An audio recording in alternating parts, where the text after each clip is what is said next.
sometimes we elevate these stories of resilience, but I think one of the things we have to remember is to tell the story of why resilience was necessary, right? To get to some of the systemic issues.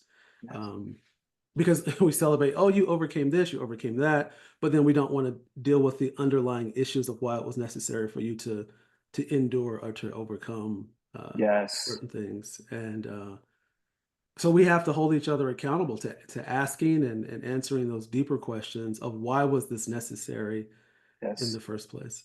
What systems are in place that caused us to have to be resilient in certain Yeah. ways? And if we don't have the courage to kind of Yeah, discern those stories, yep, then we can be encouraging each other, but it's going to be a kind of a band-aid until we address the more structural yeah. systemic issues for sure. Or even worse than a band-aid. It kind of deepens the inequities Hmm. because we're celebrating.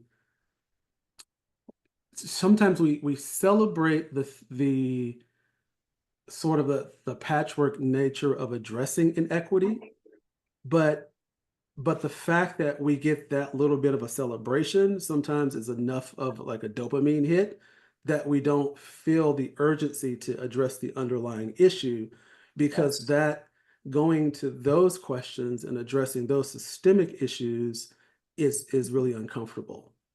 And so I think just kind of Hmm. tying this into the power of convening and the power of community, that's what community does. It gives us permission to investigate and interrogate in deeper ways without fear of being ostracized from belonging. Because people want to belong. They want to be a part of something um, that makes them feel welcomed, right, and loved.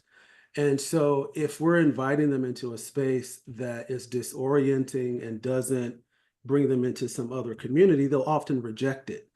And so convening in a way that builds authentic relationships gives people permission um, to do the deeper digging, I believe. Beautifully said.